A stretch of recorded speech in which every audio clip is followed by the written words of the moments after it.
persetujuan bangunan gedung. Namanya juga gonta-ganti dan ini yang ruwet kita. Membaca komentar-komentar penonton dalam video-video kami yang membahas tentang PBG, jujur kami sendiri sebenarnya muak dengan regulasi terkait PBG ini yang pelaksananya ada pada Dinas Teknis Daerah.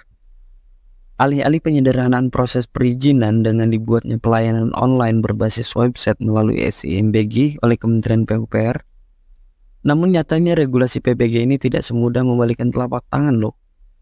Jujur kami sendiri sebagai konsultan swasta yang menitik beratkan layanan pada mengedukasi para pemohon PBG, ya pengennya PBG ini dihapus kembali ke proses lama yaitu IMB.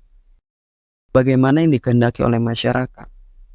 Kalau memang perlu dipertahankan PBG ini, penyederhanaan prosesnya serta kecepatan pelayanannya itu benar-benar dimaksimalkan sehingga tidak menimbulkan kekecewaan terhadap masyarakat.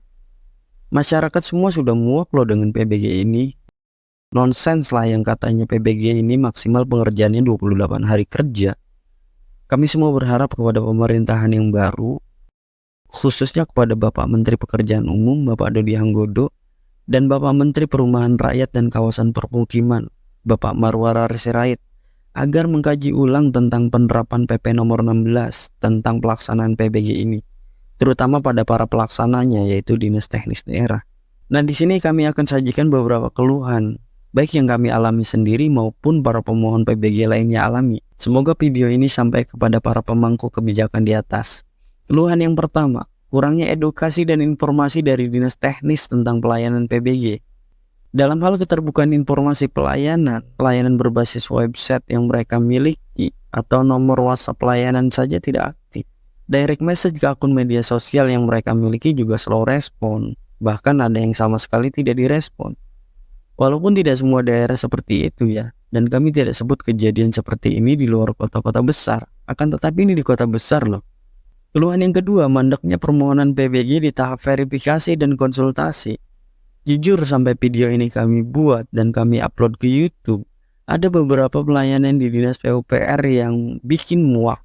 Gimana menurut penonton? Perlu nggak yang seperti ini kita viralin? Tulis di kolom komentar ya. Kami buka tipis-tipis dulu ya kelakuan orang-orang dinas teknis. Kelakuan yang pertama, kalau kalian datang ke satu dinas teknis ini mau bertanya tentang pengurusan PBG, siap-siap kalian akan diabaikan. Bahkan pegawai-pegawai honorer berseragam mereka akan rebutan menawarkan jasa pengurusan PBG kepada kalian. Kalian harus hati-hati. Dan kalau kalian ngotot mau urus PBG sendiri, ya wassalam, pasti nggak selesai-selesai. Kelakuan yang kedua, datang pada saat jam masuk kantor dan jam 9 pagi keluar kantor dengan alasan peninjauan lapangan, dan balik lagi kantor nanti sudah mendekati jam pulang kerja. Informasi yang kami sampaikan ini bukan mengada-ngada loh, tapi real faktanya seperti itu. Bahkan diperkuat informasi dari petugas front office-nya yang mengatakan, "Pak, kalau mau ketemu tim teknis pagi-pagi Pak, jam 8-an, karena jam 9 mereka sudah pada pergi, dan balik ke kantor lagi nanti jam setengah 3. Dan ini bukan sesekali, tapi memang begitu kelakuan mereka. Keluhan yang ketiga, kita mau coba ikut aturan pemerintah agar legalitas bangunan kita terjamin. Bahkan kita siap bayar retribusi untuk pendapatan daerah, serta meminimalisir kemungkinan-kemungkinan yang terjadi di masa yang akan datang dengan sebab adanya bangunan kita. Ternyata faktanya mengurus izin malah ribet, kagak selesai-selesai, bahkan berbulan-bulan. Kagak urus izin preman-preman berseragam banyak yang berseliweran. Bahkan kita dikirimi surat, suruh stop pembangunan lah, dan suruh datang ke kantor dinas lah membawa seluruh dokumen perizinan. Keluhan yang keempat, ada permainan berupa praktik monopoli lisensi tenaga ahli. Jadi kalau kalian mau mengurus PBG atau SLR, terutama untuk bangunan non-rumah tinggal, SKA perencana atau SKA arsitek yang kalian miliki dan yang kalian upload akan ditolak dengan alasan harus berlisensi. Kami penasaran lisensi gimana yang dimaksud? Apakah lisensi yang dimaksud adalah speknya spek nasional atau lokal? Atau apakah dari IAI atau apa? Oh my gosh, ternyata kelasnya lisensi lokal.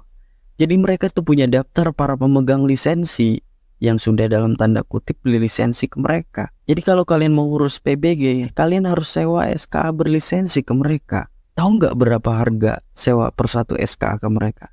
Nih kami spill ya harganya. Harga sewa per satu SKA mulai dari 7 hingga 10 jutaan, tergantung jenis bangunan dan kompleksitasnya.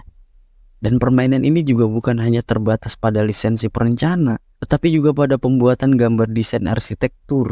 Keluhan yang kelima, bagian yang tak terpisahkan dari pengurusan PBG adalah pembayaran retribusi. Beberapa dinas teknis sudah ada yang memiliki kalkulator retribusi, sehingga kalian dapat dengan mudah menghitung retribusi sendiri untuk PBG kalian. Tetapi ada juga beberapa dinas yang tidak memiliki.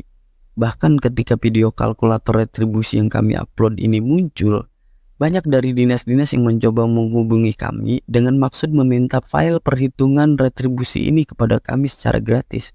Oh no, kalau kalian mau, kalian buat aja sendiri. Kalian kan yang lebih paham tentang indeks-indeks terintegrasi. Tinggal ajukan anggaran, beres. Kalau nggak mau ribet, ya apa salahnya beli?